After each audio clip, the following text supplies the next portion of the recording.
All right, we're going to wait for people to fill in. And so, for the rest of you, we'll just start our introduction. So, here we are. This is podcast number 3.5 or something of Diamonds and Dice. So, this is hosted by our esteemed Bernie Strom Sports Replay. Subscribe to that channel, and yours truly.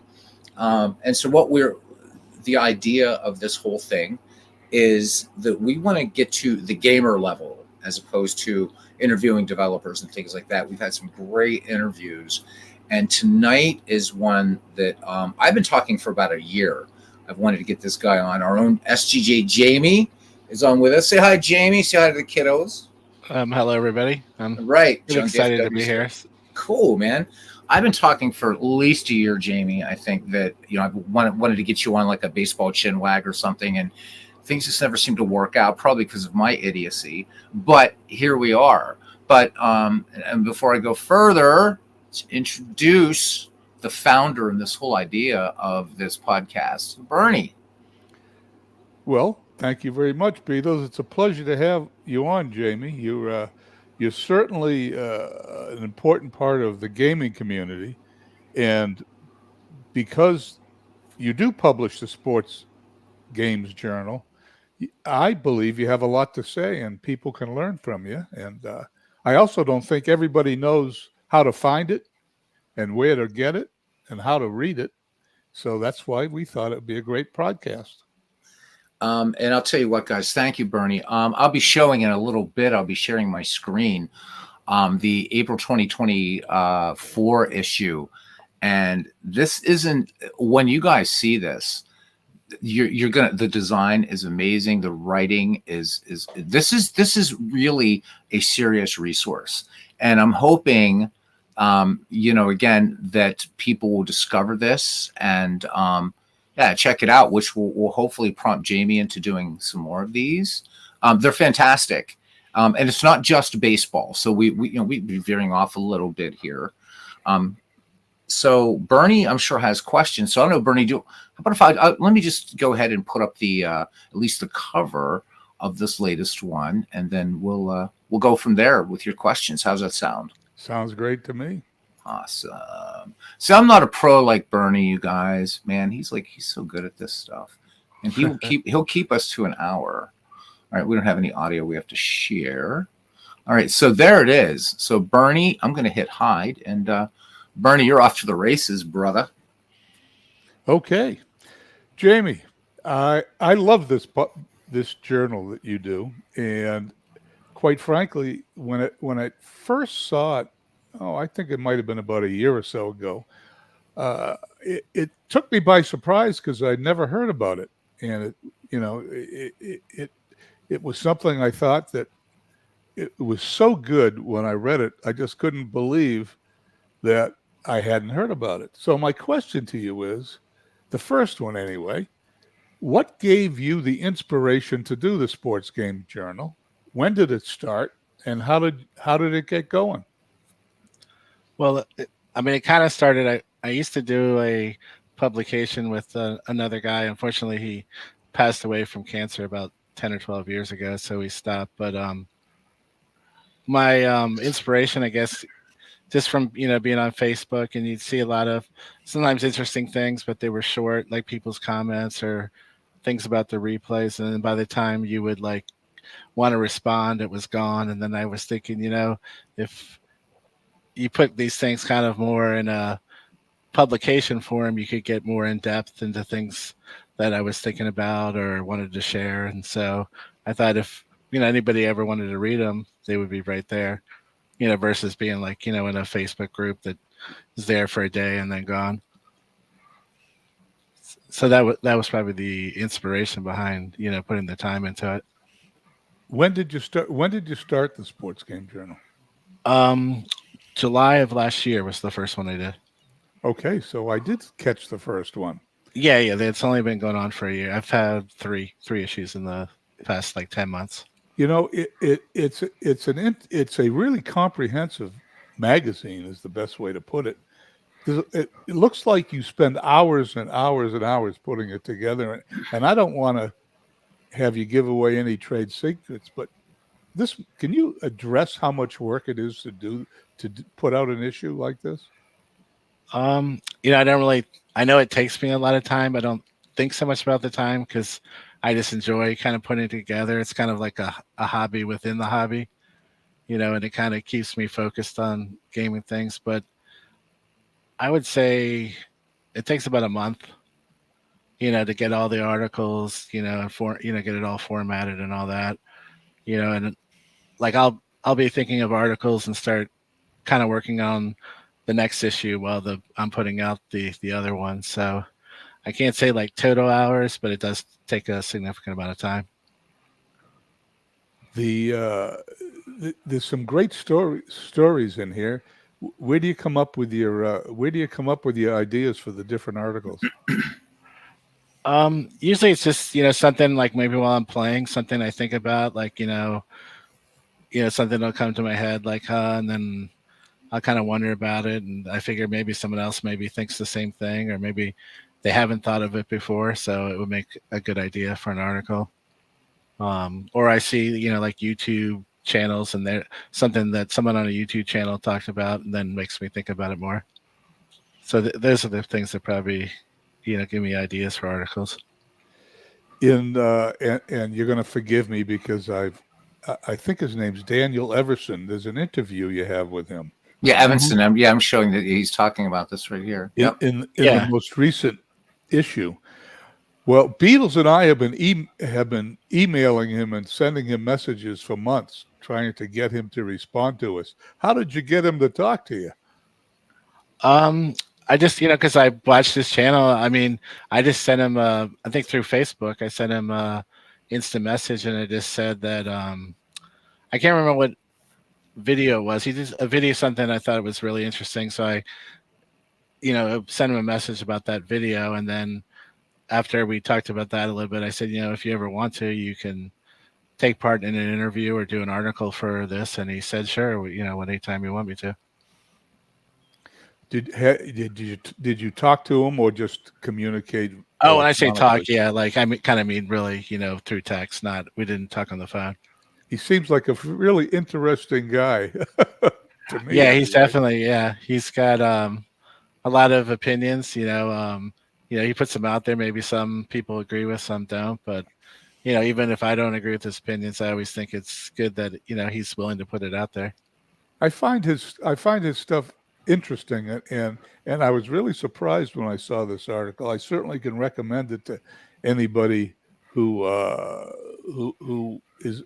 subscribes to his YouTube channel, because I think he does a really good job on his YouTube channel. Although he also has a blog, I think, that you can join via subscription, if I'm not mistaken. Do you happen to subscribe to his blog? I do. I think he might have a pay level one. I can't remember. I know I don't have the pay one, but neither do I. I'm just the free level.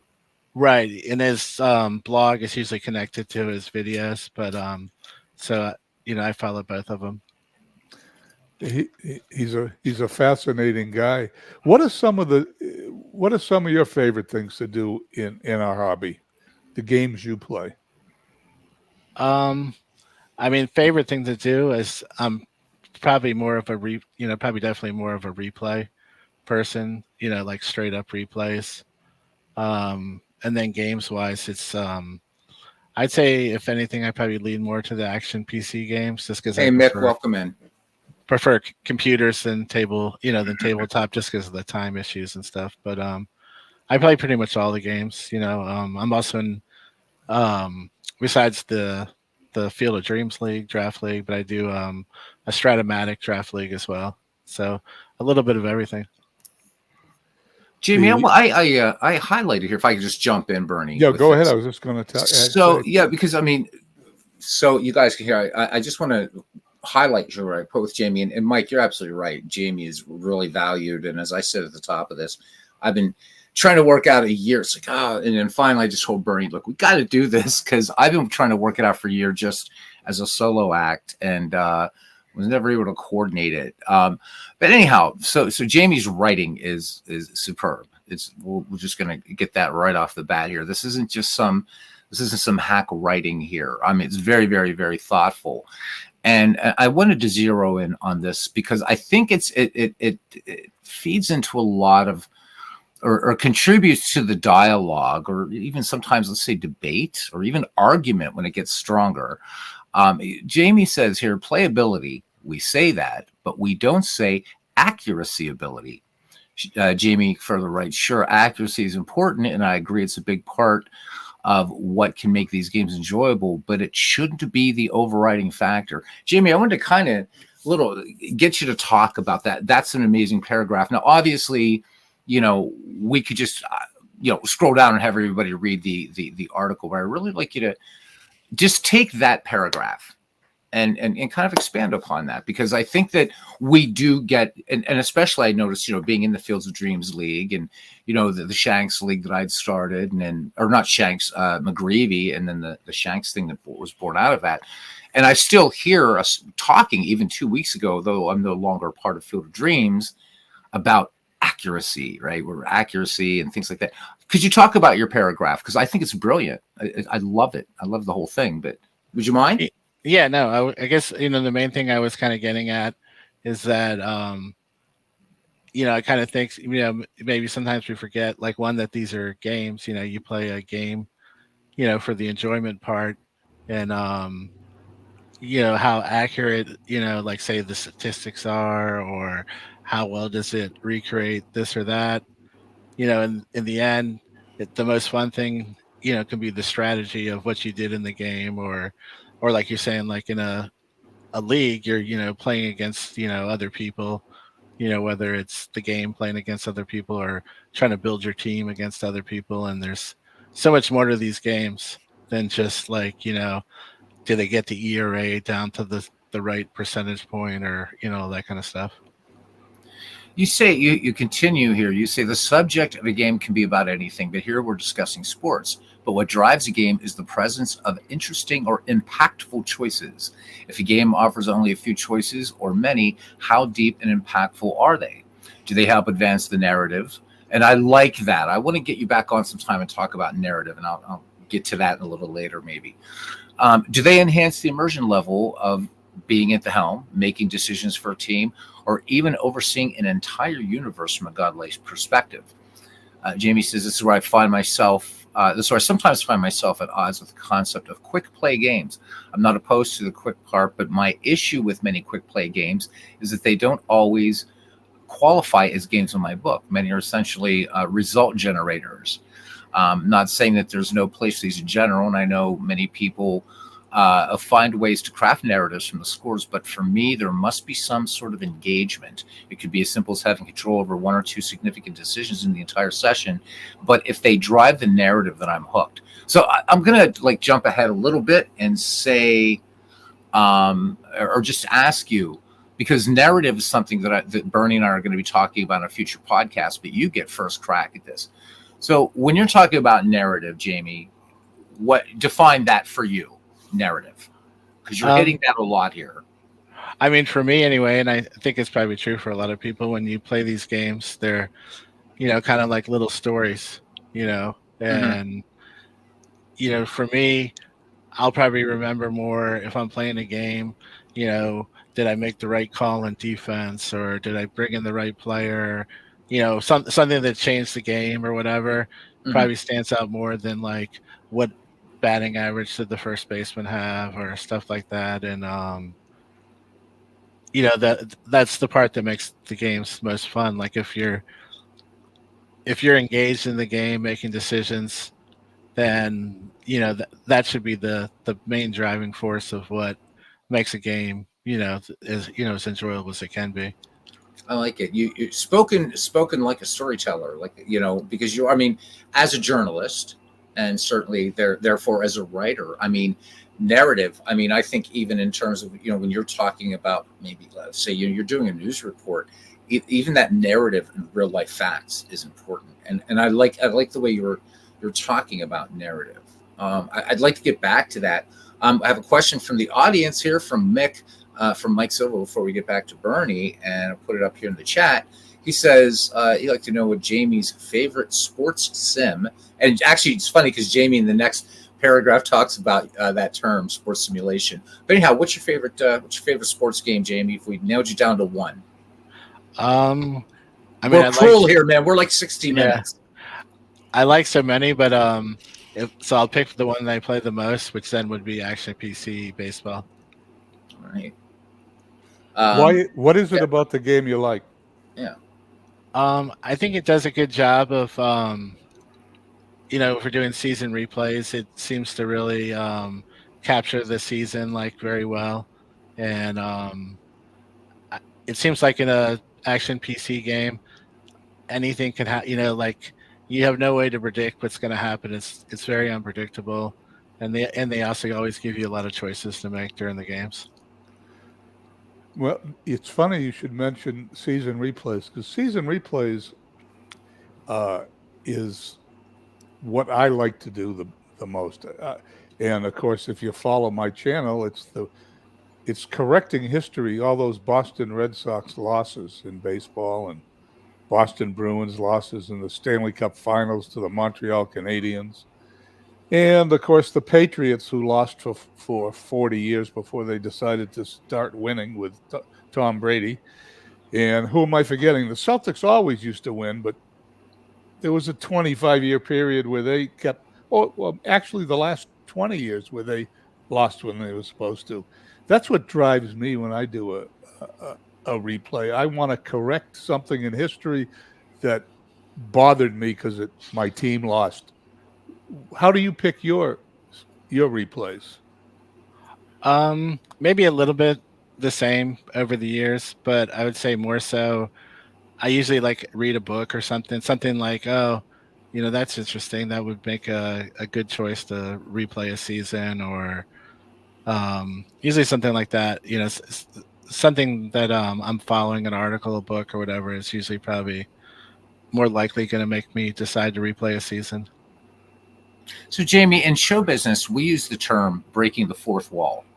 And so in theater, essentially, and that especially applies to theater. So in live theater, what that means is, right, the three walls are the stage, right? Anything sort of behind the proscenium on the stage proper. Breaking that fourth wall is when performers are actually, like an actor is actually addressing the audience and pulling them in. And so why I'm bringing up that live theater concept of breaking the fourth wall is just highlighting something here about start being real. I really like that. And down here you say the realism in sports simulation games isn't just from sophisticated algorithms and statistical accuracy, but also from the emotional investment and strategic depth that players bring to the table. So why I'm drawing the analogy to breaking the fourth wall is what you're talking about, what the gamer is bringing to this, because I think too often, especially in this kind of sub niche, right, of gaming, because gamers, we're kind of like out there, but we're sports gamers, man. We're like really out there, okay?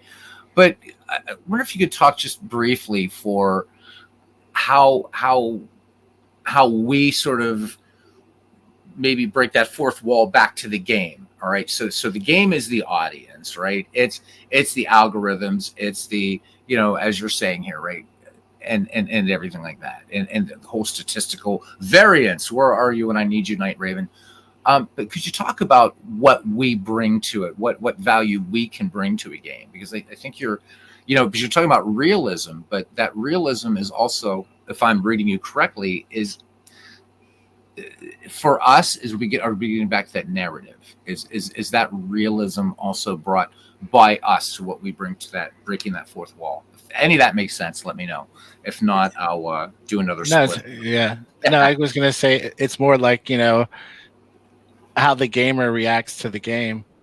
So how connected to the game you are, and it's kind of like the other night with the World Series with the Field of Dreams. Right. And you have like the two, managers going back and forth, and the tension and the thought, and they're both getting really into it. That's more realistic than anything that the game, the simulation part of the game is doing on the screen. the most real thing is the reaction that you have as a gamer to the game.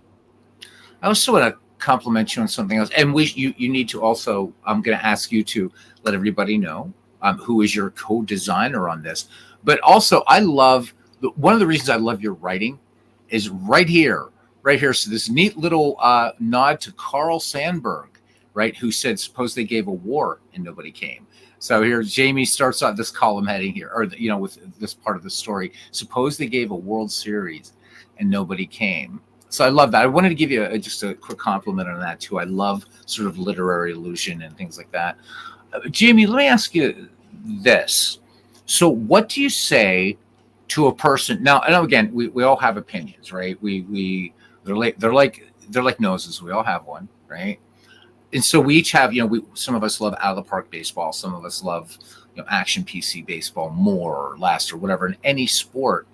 But what do you say to a person who would argue, "Oh, none of these games, they're all terrible, they're blah"? What would you say to that person to try to get him to maybe him or her to reconsider, right? Because there are people out there that say, it's just a game, it's blah, and this isn't accurate, and this couldn't happen.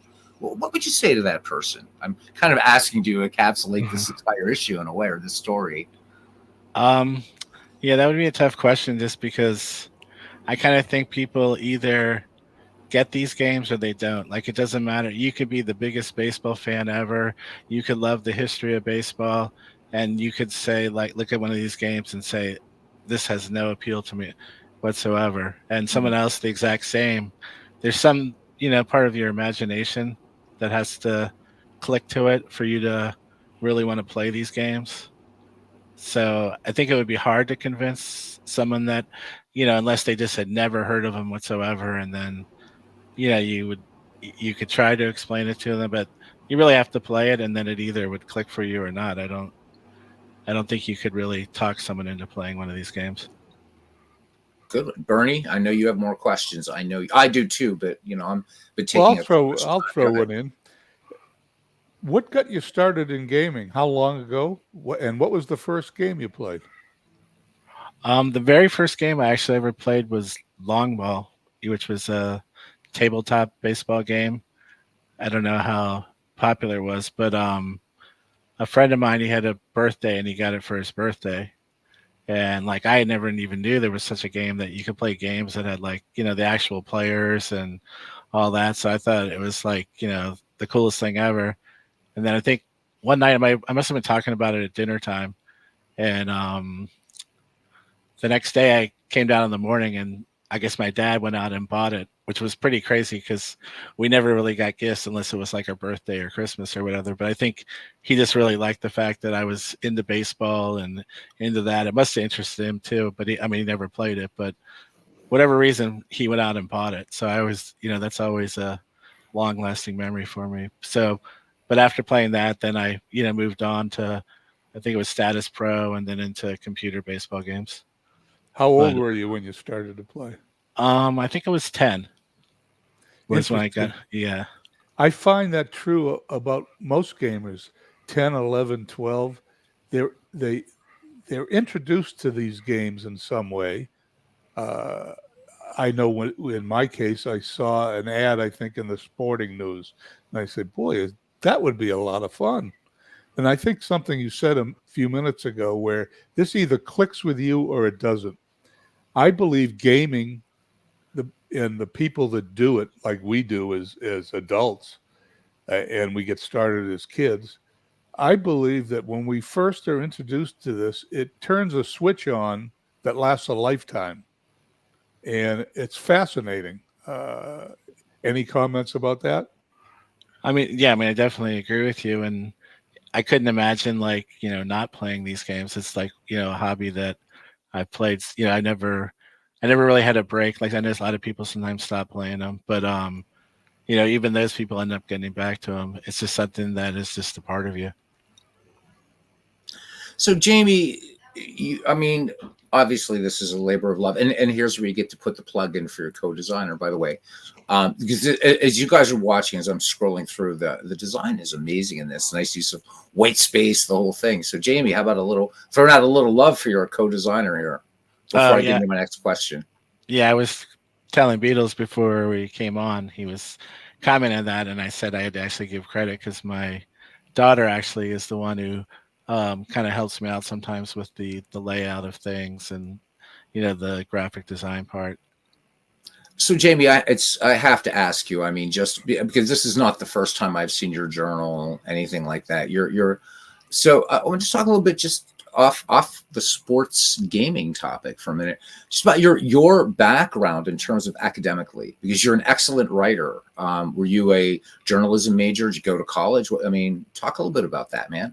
I have a degree in history, nothing journalism. I've never, done any kind of real journalistic work. I don't know, Mhm. maybe, it's easy for me to write about a hobby or something I like, but I don't really have any other background or in any kind of other type of writing. Well, the history. I mean, it definitely comes through.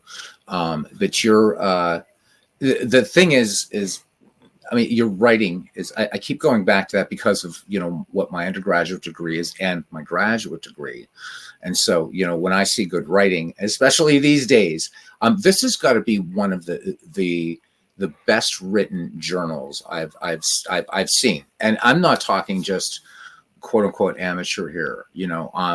There are definitely some peer reviewed journals down and also major magazines that could take a page. This is good writing, and guys, I will tell you that this isn't something that you're going to a little Back to the Future there, that you're not going to sit and read in 5 minutes. This is something that you really want to savor and work through, and it's thought provoking.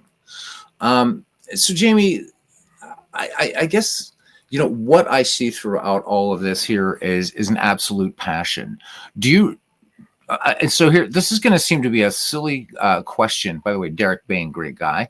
I wonder, what would you like to see this if you had the chance to really develop this into something than more than just a love of the hobby. Therefore, you're writing this amazing journal, and of course, you have to know this is a great resource. Russ, what do you envision this becoming? If if wish just came true, if wish just came true, any wish came true, what would you like to see this become? I mean, the only thing I can, I wanted to make a publication that, not to say that it's equal, but the thought of was something more like the old Sports Illustrated used to be to real sports, to this, Right. to simulation sports. So, but as far as what it growing to become, I mean, I mainly just want, the more people that read it, so, I know that people are getting a chance to, hear what I have to say or whatever other people are in the issues have to say. I don't know about any kind of from a business standpoint or anything like that. I guess that would be my question. Any thoughts of turning this into a business, or is it going to remain a hobby? Yeah, I would say pretty much as far as I can think, it's going to just stay as a hobby. Because there's so many things that I've downloaded over the years that people have made that, from games and stuff and played. So, and that way too, it's kind of a way to be contribute. We all get so much great, this hobby. There's so many people that do things obviously like Mike Silva, who's here. I mean, you think of all that stadiums and stuff. Oh yeah. And, so it's nice to know that if people are enjoying it, then, that's good enough. Well, I mean this is why I've wanted to sort of talk to you about this for over a year, because it's absolutely just incredible. Or it's been about a year. It's just absolutely incredible, because I remember asking you one night, I think it was at a broadcast. I'm like, so SGJ, what's it? You said, oh, Sports Gaming Journal, and I do. So I'm like, oh my god, this is cool, and then saw it. So Bernie, I'm sure you have more questions. Go ahead, because I could easily monopolize. I don't want to do that. Well, you can certainly monopolize. It's on your YouTube channel, so you've got control. No, I don't. You're going to cut us off in an hour, Bernie. Well, yeah. Anyway, listen, Jamie's an interesting guy. I wish we had more than an hour, but more than an hour would put everybody to sleep at this time at night. Anyway, Jamie, you mentioned earlier something I didn't know, that you had done another publication. Was it about 10 years ago. Was it similar to this one? Yeah, actually, I think it was the last one we did was actually a little more than 10 years ago, but it was actually it's had the same name. It was the Sports Games Journal, but it was very different because it was mostly just a collection of replays, and people would say, like how they're, the replay went or this or that. And it was popular for about a year or so. And then like over time, it kind of got less and less popular because I think it was right around the time when, people were changing over to the internet and everybody's posting their replays and stuff like that. So they kind of, didn't have the same appeal. How did you distribute it? We did it the same way through PDF because I remember the Stephen Davis, the person I did it with, both of us liked the old like printed journals that used to get in your mail and stuff, and those were all gone. And we were like, well, why don't we just start one up? And so we did that for about 5 years. How many people? What was if you have these stats, how many people would read that old journal that you started back then? I want to say in the first year we did it, because that one we actually did have a subscription, although it was pretty cheap. I think it was like $1 an issue or $4 a year. But I want to say there was maybe like 600 or 700 subscribers in the beginning. Then it kind of faded, and like I said, he actually his mom got sick. He had to take care of his mom. He had just retired, and then he ended up getting colon cancer, and passed away a couple years after that. So it kind of waned as we went. Do you have any estimate on how many people read your current journal? I can't say like that actually read it, but I know it gets downloaded. Like I think, well, I haven't checked recently, but it gets downloaded like well over 1,000, couple of thousand. It says it's downloaded. So I don't know how many people actually look at it or download it and just forget that they even have it on their computer. Well, my background is business, and if your journal after 3 issue gets downloaded 1,000 times, I think you have a business here. I know that you may not want to do that, but it sure sounds like a business to me. What about you, Beetle? Oh, absolutely. I mean, and again, I've got to keep going back to, just the writing, guys. And I think we need to put some links in here, obviously, and with Jamie's permission. Do you have a website, Jamie, or something? Because I want to get people to this, because there's going to be people watching this afterwards, and I'd like them to, kind of find out what this is beyond my scrolling up and down, obsessively, compulsively. But yeah, as far as a business, I think so. I mean, it would be, I think it would be amazing if some of developers, out there, because right. Dave Cook, whatever they would be, I'd like, hopefully they would be aware of this. More people. You're an excellent writer. It's thought provoking. I also love, this whole, right. So the big thing here at the beginning here, together again, how communal leagues relive our gaming nostalgia. And I like that because it harkens back to something Bernie has told us so many times. Right, that this is essentially, or was essentially, I think we could maybe say now, a solo hobby. You think about it, right? I mean, I remember even just as a kid and playing, micro league baseball and stuff like that. Well, I was just doing that. I didn't get into cards and dice baseball until I was an undergraduate. But your journal, I think, is a great vehicle to. I think for a lot of people, like, geez, I'm sitting here playing these games. And as I read through what you write, it's like, my God, I've thought about this, or I've never thought about. Jamie brings up this excellent point. And I think that, we've seen gaming in general because of, the issues that started in 2020. I don't know if YouTube allows us to say what that is anymore, but, gaming's kind of blown up. And even sports gaming, it surprises me the size of our community for how niche we are. I mean, come on, more people play D&D than play action PC baseball, or action PC football or anything like that. Jamie, I do think you have something here. Bernie would know more about this, and whether you would decide to how you would market this. But yeah, I mean, it's brilliant. I would pay for this. I would pay for this on a monthly subscription. Absolutely, yearly subscription, whatever. I think it's excellent. So why I've wanted to have you on here and talk about this.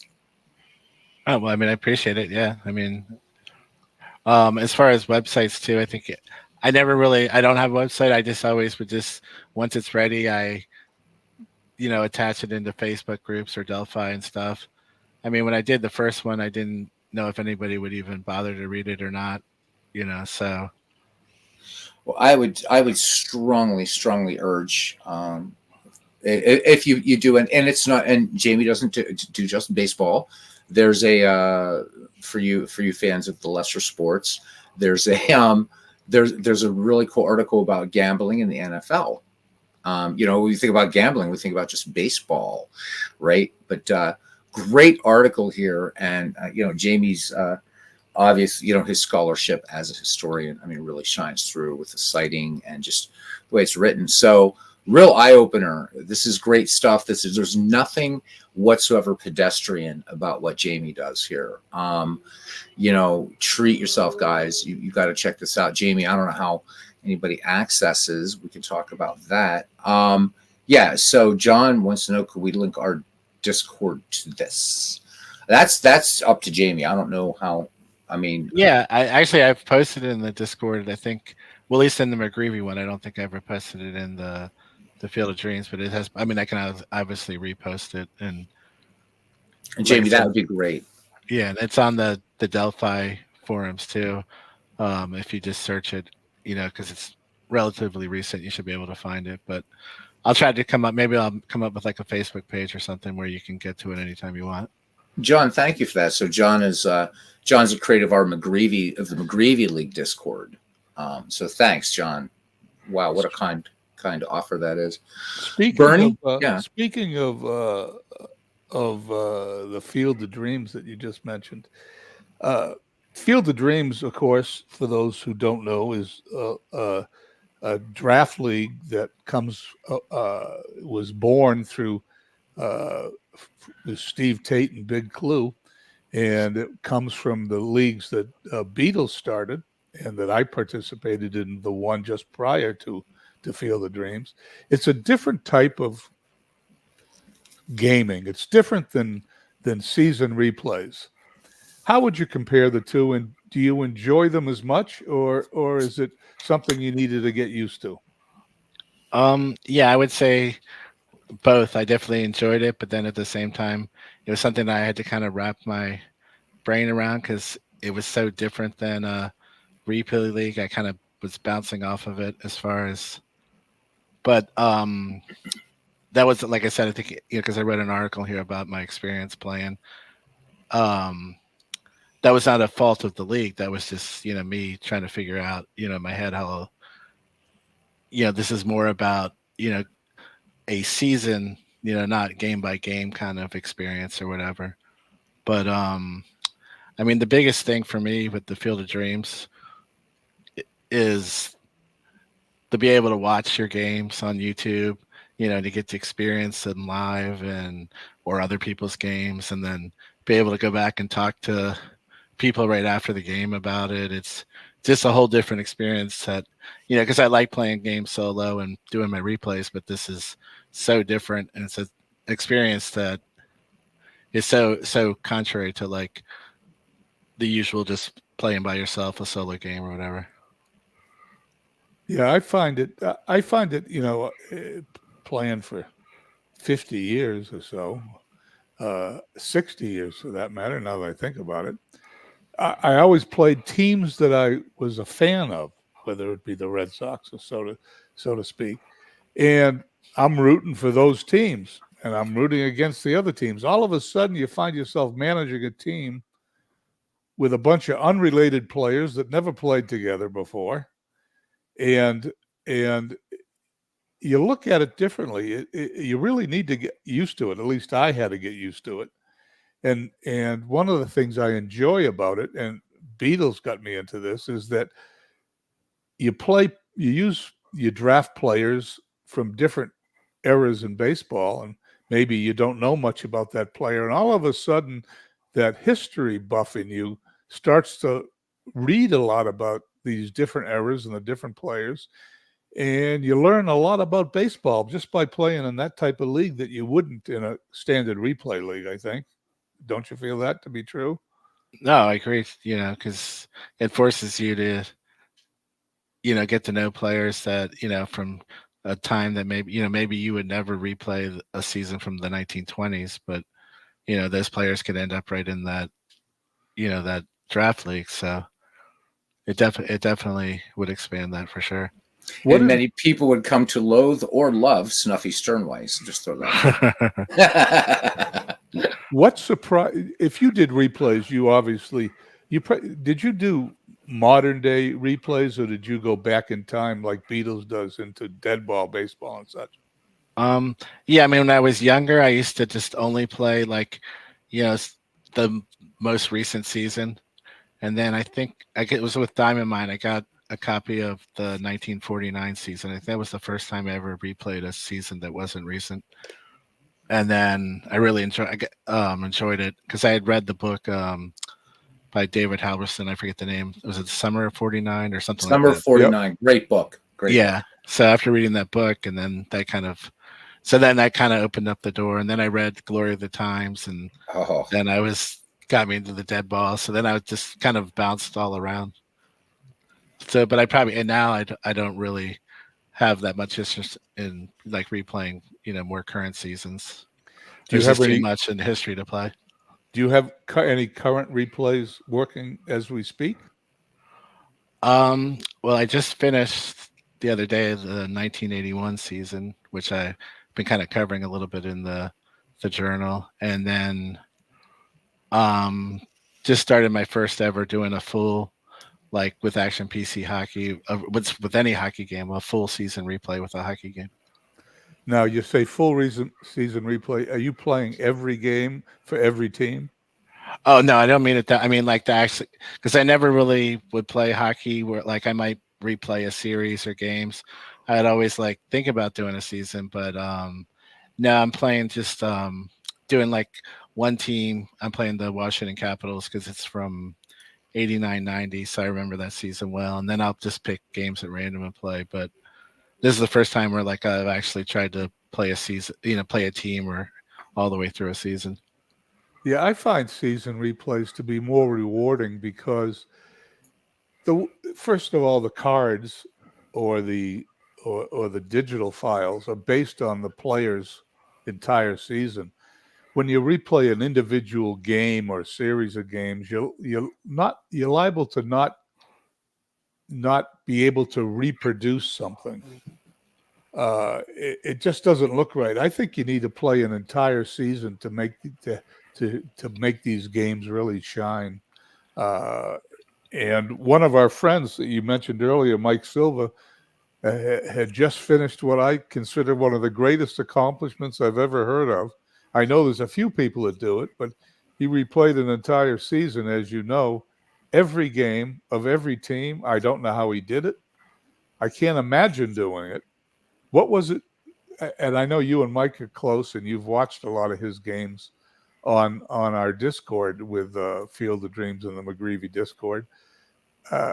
When you first met Mike and you saw him doing that, what did you think about because that's obviously not something you'd done in the past. Oh, no. Yeah. My reaction was very similar to yours. And again, like I knew there was maybe some people out there that did that, but I never knew anybody that could do a replay and play every single game, for the entire season. And then, but once you get to know Mike and you see how meticulous he is, it kind of makes more sense. But getting the chance to watch him, I don't know how deep into the season was, but from that point going to the end, it was kind of almost like, doing my own replay. It was just so much fun following him to the end, because that's the thing with season replays. You get that nice flow of the season, this team gets hot or this team gets cold. And so, for him to play every team, he knows every player, every, team, their lineups, everything. It was pretty impressive. And see, I love that because I feel that gaming is, again, it gets back to the education nerd in me that and welcome in, Carlos. That it's such a great adjunct, to to more traditional pedagogy, to more traditional learning, what have you. I wanted to because you and Bernie were kind of, and believe me, we didn't plan this. But yeah, Mike, it was. I used to come home from work, and if I'd tune in and just to catch Mike's 1986 replays. Now started in 1987, and it's been fun so far. I haven't had as much time to follow that one yet, but. Jamie, I like this quote here at the very beginning in the masthead. The past is never dead. It's not even past. And I know you've kind of been talking about it. Could you expand on that specifically about what we do as sports gamers? I mean, right? I love that. Because, I mean, that is so historian and so true, right? So once again, guys, it is the past is never dead. It's not even past. Yeah, well, yeah, I was kind of just thinking, because anybody that's into history, they probably at some point, I would think about like what it would be like to go to a certain time or whatever. But with these games, not only can you go to the time, but then you can, live it like it was new. Because if you're playing a replay, a season, because you're not actually copying the scores all again, they're all, this team could win or not win and all that. So you get to experience the season like someone who was there.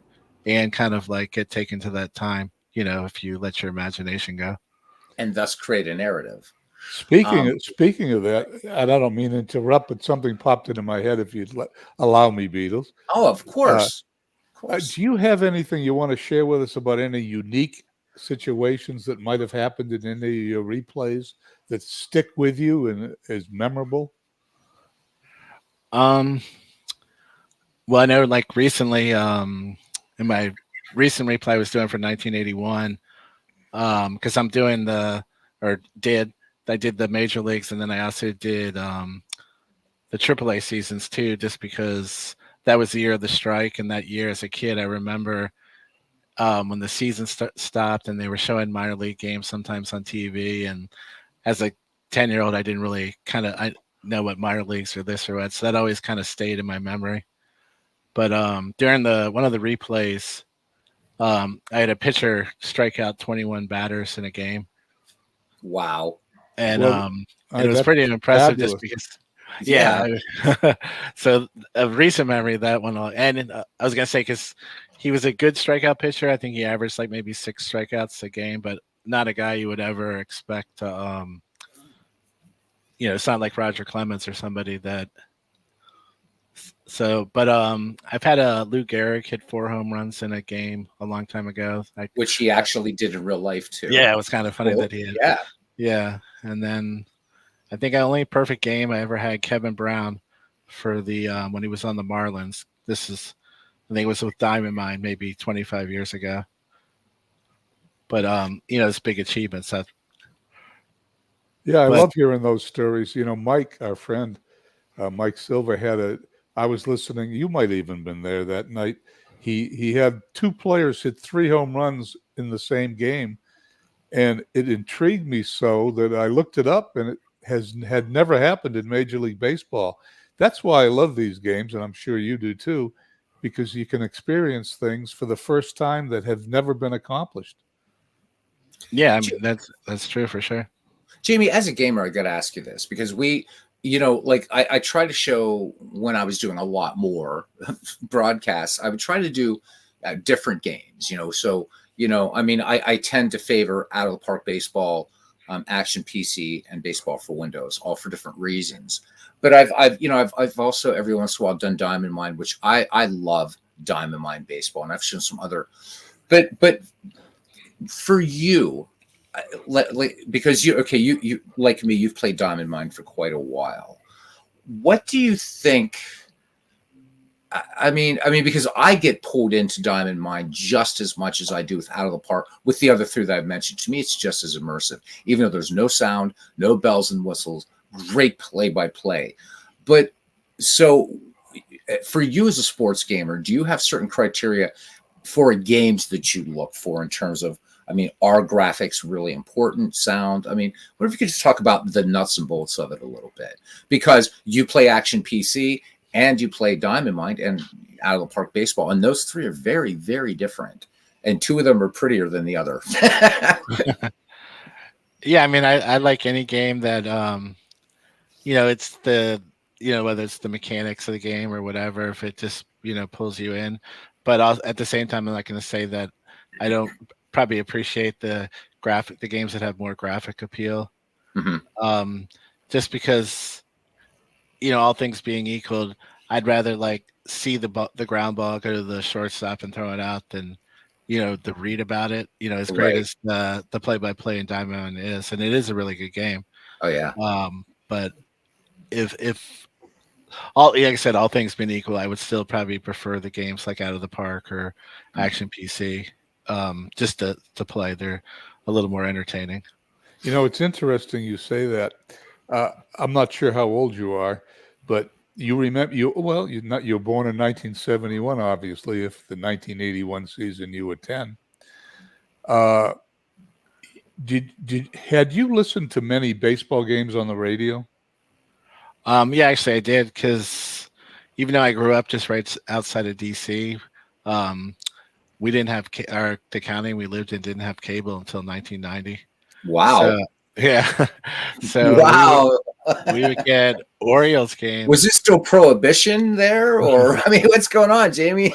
Yeah, I don't know what it was. Montgomery County, right outside of Washington area, didn't have cable, and so we were lucky if you get like 20 Orioles games at the game of the week. So I remember my brother and we used to always be listening to the Orioles games on the radio, oftentimes when we were playing these kind of games. That's what Diamond Mine reminds me of. Diamond Mine reminds me of listening to a game on the radio. And that's what Baseball for Windows does for me. It's interesting. Yeah, well, because I mean, I'm hearing Ernie Harwell, right? So I remember as a little kid, KMOX out of St. Louis had a huge, strong signal. And it'd be like, I'd be so desperate to hear some baseball. And I think that's why I'm a Pirates fan, live and die by the Buccos. But I'm also, I do like the Cardinals because that was like the station I could hear at night because of the strong signal. And, listening to that, and when I put on, and a lot of times I tell people, I'll put on Baseball for Windows. There's no movement in the game at all, right? I mean, it's something that I hope guys, enjoy listening to, maybe while they're rolling up a project, or I know I'll just kick back. And Bernie, you said the same thing with Baseball for Windows. It's kind of just listening. I put it on at night, close my eyes, and listen to the game. Yeah, and I'm back in 1962 listening to a game. I mean, with Diamond Mind, it's. I really wish they would get out of just this kind of maintenance mode, because I still think that there's, and again, that's a topic for maybe another show, that just talking about games, the games that appeal to us. And Carl, let's get to your question in a sec. But Bernie, I do like what you said about how Diamond Mine gives you that sort of same vibe. So Jamie, returning again to narrative. So narrative versus, and again, so unlike Bernie, I'm not primarily a season replayer. This year, the projects I do have going are weirdly enough season replays, because I thought, all right, I'll jump on this for a little while. Last season replay I did was in 2014, and I replayed the 1917 season, and it was a full replay in Out of the Park Baseball. But how do you feel? So again, if you're doing something like McGreevy, or you're doing something like Field of Dreams, right? You've got this clean slate narrative. How meaningful is new narrative to a season replayer? Because to me, that's to replay a season. I would say, like, okay, I just want to see, is so-and-so going to repeat, or can I take this team to the World Series they just missed? So that's why I'm doing the 1922 thing right now with the St. Louis Browns. Great team, game back of the Yankees. But how does new narrative fit in with the expectations, let's say, of what you called accuracy ability in a replay? How do the two work together, or do they? Is there a synergy? Well, I mean, I think the thing with the narrative and the replay, at least the way I see it, is like, you might have an expectation that you hope that this team does better or whatever, but you don't know what's going to happen, and then so you're kind of along for the ride. And the most interesting part of the replay a lot of times can be something you never expected, or a team that does something you don't expect. Nice. And the fact that that happens in these games, to me is more accurate than than if the guy or the team played close to how they did in real life. Like being able to a game that can produce the unexpected as long as it's plausible is way more of a realistic game, in my opinion, than one that just gets the stats right or something. I like that. Carlos has a question. He says, the most enjoyable replay you found yourself really involved in. So what would that be that you've done? I did a 1972 replay about 6 or 7 years ago that really got I really enjoyed. I still can remember doing a lot of the games and stuff like that. It still stays with me. What was it about that, Jamie? If you wouldn't mind expanding, because we've been talking threading narrative through here. I mean, what sticks with you after all the time? It was just because a lot of the players I knew their names, but I didn't really, a lot of them the big players I knew, but a lot of the players behind the scenes that unless you grew up watching, you wouldn't know. So it was fun learning about those guys and the reason I did it was, again, like when Bernie asked what makes me think of, I was on YouTube and a video of Ted Williams. It was like a hitting video, but it was when he was the manager of the Rangers. Mm-hmm. And it just seemed so odd to see Ted Williams wearing a Texas Rangers uniform. Right. So I remember in the replay, I played all the Rangers games and, they were really terrible, but it was fun just, playing a bad team too was kind of fun. I'm not mistaken. He got the Manager of the Year award for that season. I think he actually did for the Senators a couple of years before, but yeah, he did win a Manager of the Year. Yeah, what hasn't he won? Jeez. It's very interesting you mentioned Ted Williams. I read something about him that I can't even imagine. He played in parts of 4 decades from 1939 to 1960. And since he retired 64 years ago, and this has nothing to do with this show, I read it and I've been dying. It's a Bernie's Red Sox moment. Let's be honest. I've been dying to tell somebody, so I'm gonna if it's announce Ted it here. Williams, I want to hear it. Yeah.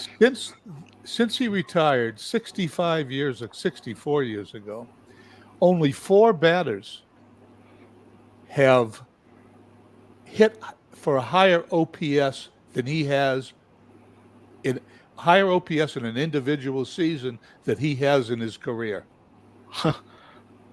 It's the most fascinating statistic. That's incredible. Along with the fact that you do know that between 1939 and 1960, I tell this to anybody who'll listen, Ted Williams hit more home runs, RBIs, and had the hit for the highest batting average. He's the only person who has a lifetime Triple Crown in his baseball career.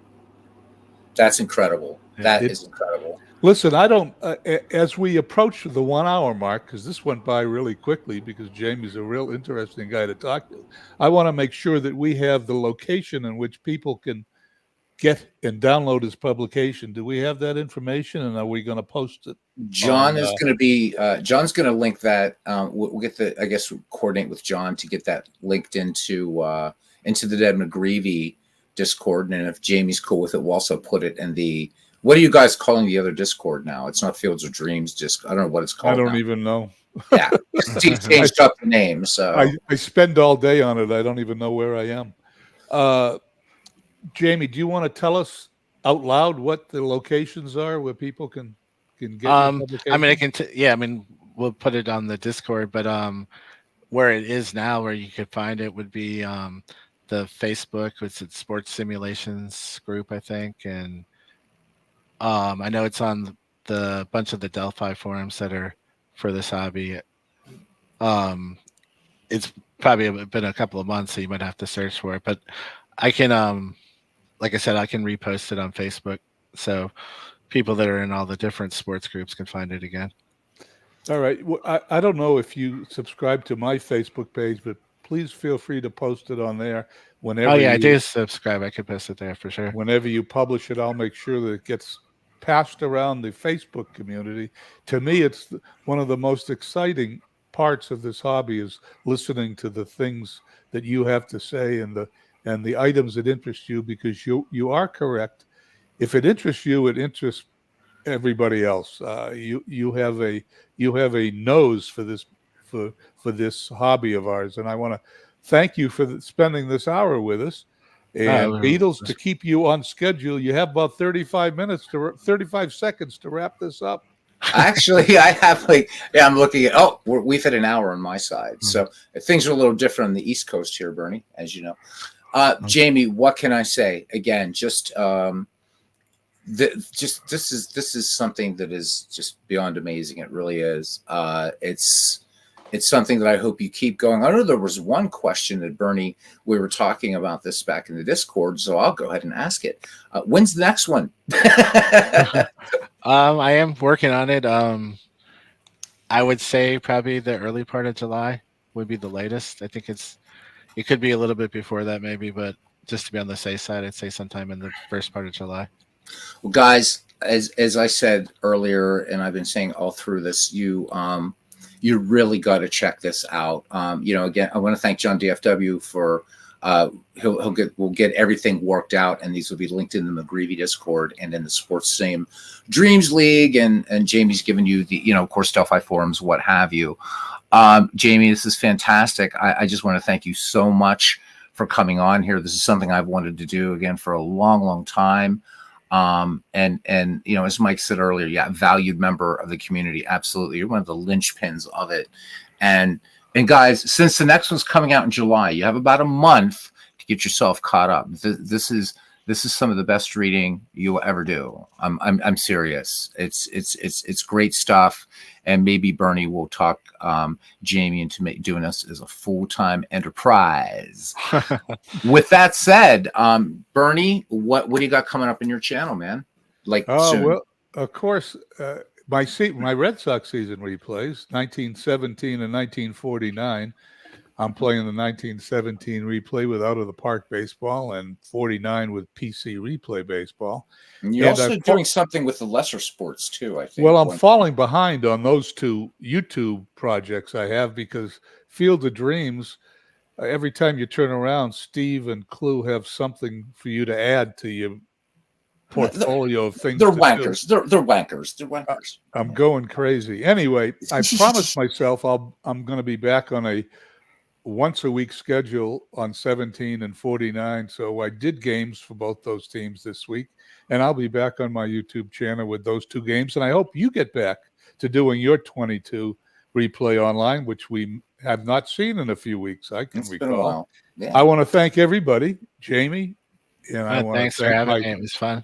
My partner Beatles Eternally, who you and I enjoy interviewing people with you, Beatles. We come at it from different directions.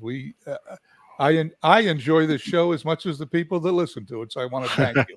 And back at you, bud. If it wasn't for your structure, we'd really be in trouble. And so before Bernie yells at me, because now we are over an hour, I want to thank everybody that came in tonight.